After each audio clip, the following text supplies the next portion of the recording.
மாறன் சீரியலில் இப்போ ஒரு சூப்பரான எபிசோடு வந்திருக்குன்னே சொல்லலாம். வீரா மனசில் ஆழமாக இடம் பிடிச்சிட்டாப்புல மாறன் தனக்காக என்ன வேணாலும் செய்வாருங்கிறத புரிஞ்சுக்கிட்டாங்க நம்ம வீரா. வீடியோ பிடிச்சிருக்குண்ணா லைக் பண்ணிட்டு பார்த்து சப்போர்ட் பண்ணுங்கள் ஃப்ரெண்ட்ஸ். இந்த பக்கம் அண்ணனை வேகமாக அழைச்சிட்டு வந்துடுறாப்புல. ஆனால் என்னென்ன நீ மேடையில் ஏறி ஏதாவது லவ்வை பற்றி பேசின அப்போ புரிஞ்சுக்கிறாளான்னு பார்ப்போம் அப்படின்னோடனே மேடைக்கு அழைச்சிட்டு வந்துடுறாங்க ராஜா அண்ணனை. உடனே அவரும் ஒரு வீராக்கு மனசு மாறுறதுக்காக சுச்சுவேஷனில் ஒரு விஷயத்தை சொல்லிடுறாங்க. யாராவது லவ் பண்ணிங்கன்னா கடைசி நிமிஷத்தில் மாறணுமேனு மனசை யோசிக்காதீங்க. தான் மேலே அன்பு வச்சுருக்கவன் கிடைக்கிறது வாழ்க்கையில் கஷ்டம். அதனால் இருக்கிறப்ப அருமை தெரியாது. அவங்க போனதுக்கப்புறம் ஃபீல் பண்ணி பிரயோஜனம் கிடையாது. 2 பேரும் வாழ்க்கையும் வெவ்வேறு பாதையில் போயிடுச்சுன்னா அப்புறம் மாற்ற முடியாது. அதனால் இப்போதைக்கு யாராவது லவ் சொல்லணும்னு நினச்சாலும் சரி, லவ் பண்ணிகிட்டு இருந்தாலும் சரி, அதை உடனே சொல்கிறது தான் நமக்கு நல்லது அப்படின்னு சொல்லிட்டு ஜென்ரலாக சொல்லிட்டு போயிடுறாங்க. கண்மணி மட்டும் லைட்டாக குழம்புறாங்க, எதுக்கு இப்படிலாம் சொல்கிறாங்க அப்படின்னு. இந்த பக்கம் பேச தெரியாதுன்னு சொல்லிட்டு இவ்வளோ அருமையாக பேசிட்டியேண்ணா அப்படின்னு மாறன் பாராட்டுறாங்க. வீரா தனியாக வந்துட்டுருக்கப்ப மாறன் சொல்லிடுறாங்க, இந்த மாதிரி மாப்பிள்ளை கொஞ்சம் சரியில்லை, அதனால் கொஞ்சம் பார்த்துக்க அப்படின்னு சொன்னோன்னே, என்ன சரியில்லை அப்படின்னோன்னா அவர் புகை விட்றாரு, அதுக்கப்புறம் இதெல்லாம் பண்ணிகிட்ருக்காரு அப்படின்னு சொன்னோன்னே, இவ்வளோதான விஷயம். ஆனால் உன் ஐடியா ஒர்க் அவுட் ஆகலை அப்படின்னா, நான் சீரியஸாக சொல்கிறேன், நீ என் மேலே இருக்கிற வெறுப்பில் அவரை கல்யாணம் பண்ணிக்காத அப்படின்னு சொன்னோன்னே, நானும் அவரும் ஒன்றா அப்படின்னு கேட்டோன்னே, நீ இங்கே பாரு, நீ தலைகீழ நின்னாலும் இந்த கல்யாணம் நடந்தே தீரும் அப்படின்னு வீரா சொல்லிகிட்டு இருக்காங்க. உன்னையே மாற்ற தெரிஞ்ச எனக்கு அவரை மாற்ற வைக்கிறது ஒன்றும் பெரிய விஷயம் இல்லை அப்படின்னு சொல்லிட்டு அங்கேருந்து போயிடுறாங்க.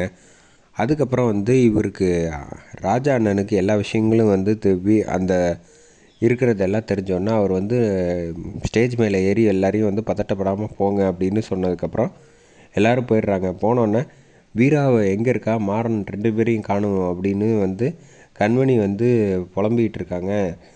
வள்ளி சரி போய் கண்டுபிடிச்சிட்டு கூட்டிகிட்டு வாடா அப்படின்னோன்னா சரி அப்படின்றாங்க.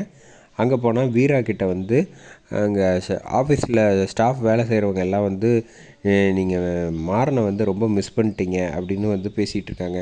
எனக்கு நாளைக்கு கல்யாணம் நடக்கும், தயவு செஞ்சு இதை பற்றி பேசாதீங்க அப்படின்னோன்னா எல்லோரும் போயிடுறாங்க. போனதுக்கப்புறம் வீரா அதில் கை வச்சிடுறாங்க. கை வச்சோன்னே யாராவது வாங்கன்னு சொல்கிறப்ப கரெக்டாக மாறன் வந்துடுறாங்க. வந்தோன்னே பார்த்தா கையை எடுத்துகிட்டு மாட்டிக்கிச்சு, நான் வேணால் வேகமாக எடுக்கட்டுமா அப்படின்னோன்னே வேணான்னொன்னே ராஜா எனக்கு ஃபோன் பண்ணி சொன்னோன்னே சரின்ட்டு அவரும் வந்துட்டுருக்காப்புல. அந்த சமயத்தில் நீ இங்கே நிற்காத, முதல்ல கிளம்பிப்போ அப்படின்னு வீரா சொன்னோன்னே, முடியாது, எப்போவும் சரி உன்னை பாதியில் விட்டுட்டு போவேன்னு நினச்சியா, அதெல்லாம் போகவே மாட்டேன்னு டக்குன்னு அதில் கையை வச்சிடுறாங்க. கை வச்சோன்னே ஏன்டா இப்படி பண்ணிக்கிட்டு இருக்க அப்படின்னோடனே, என்ன சொல்லிகிட்டு இருக்க, இங்கேருந்து போனால் 2 பேரும் போகலாம், இல்லையா நடக்கிறது நடக்கட்டும் விதிப்படி அப்படின்னு சொல்லினோடனே, ஏன்டா இதில் கை வச்ச, நான் தான் உன்னை போக சொன்னேன்ல அப்படின்னோடனே, அவள் இல்லாமல் என்னால் போக முடியாது, அவள் இல்லாமல் நான் வாழ்ந்து என்ன பண்ண போகிறேன், அவள் தான் என்னோடய உலகம் உயிர் எல்லாமே அப்படின்னு சொன்னோன்னே, என்னடா காதலிக்கிறியா அப்படின்னோன்னா ஆமாம் அப்படின்னு சொன்னோன்னே வீரா கண் கலங்க ஆரம்பிச்சிடுறாங்க. மாறன் இவ்வளோ அன்பாக இருக்கான் அப்படின்னு தெரிஞ்சுக்கிட்டு, சரி நான் செய்கிறத செய்கிறேன் அப்படின்னு சொல்லிட்டு டக்குன்னு கட் பண்ணிடுறாங்க. கட் பண்ணதுக்கப்புறமேட்டுக்கு வீராவை மாறனை ஹக் பண்ணிவிட்டு நிற்கிறாங்க. டே கட் பண்ணி 10 நிமிஷம் ஆச்சு, என்ன பண்ணிகிட்ருக்கீங்க அப்படிங்கிறதுக்கப்புறம் சரி அப்படின்ட்டு இந்த பேர் 2 பேரையும் வெளில அழைச்சிட்டு வந்துடுறாங்க. வீரா கிட்ட அதுக்கு போகிறதுக்கு முன்னாடி அவங்க அண்ணன் சொல்லிடுறாங்க, ஆனால் ஒன்று மட்டும் சொல்கிறப்பா, கடைசி நேரத்தில் மாத்திரமே அப்படின்லாம் யோசிக்கக்கூடாது. இவனோட உனக்கு வாழ்க்கையில் நல்ல கணவர் கிடப்பாங்கங்கிறது சந்தேகம்தான். அதனால் நல்லா யோசிச்சுக்க, எது முடிவாக இருந்தாலும் உன் வாழ்க்கை நீ முடிவு எடுக்கிற, பார்த்துக்க அப்படின்னு சொல்லிட்டு போயிடுறாங்க.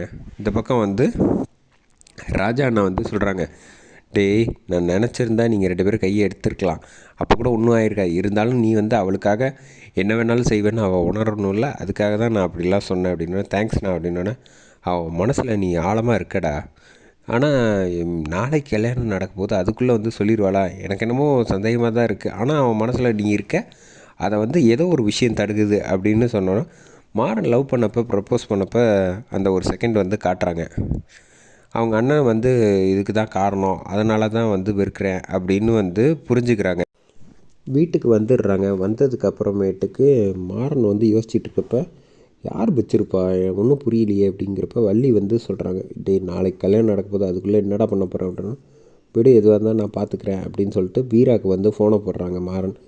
ஃபோனை போட்டு வந்து பேசுகிறவங்க, ஆமாம் இந்த அளவுக்கு உங்களுக்கு வந்து வேறு யாராவது விரோதிங்க இருக்காங்களா அப்படின்னோடனே, நாங்கள் அந்த அளவுக்கு ஒன்றும் ஒர்த்து கிடையாது. சரி எனக்கு தெரிஞ்ச ஒரே ஒரு ஆள் தான் இதை நிப்பாட்டணுன்னா அது நீ மட்டும்தான் அப்படின்னு, விளையாடாத அப்படின்னு சொன்னோன்னே, சரி நிஜம்ல எனக்கு தெரியல அப்படின்னதுக்கப்புறம், ஆமாம் நீ ஏன்டா கை வச்சதில் உனக்கு ஏதாவது ஆச்சுன்னா, பழைய டைலாக்காக தான் இருக்கும் ஆனால் சொன்னால் தப்பாக நினச்சிக்காத.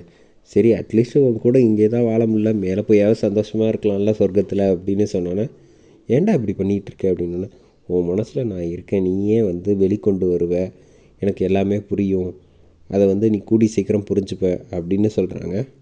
அதோட வந்து ஃபோனை வந்து வைக்கிறாங்க. அதோட எபிசோடு வேறு லெவலில் முடிச்சிருந்தாங்கன்னே சொல்லலாம். எக்ஸ்ட்ராடனரியாக இருந்துச்சு.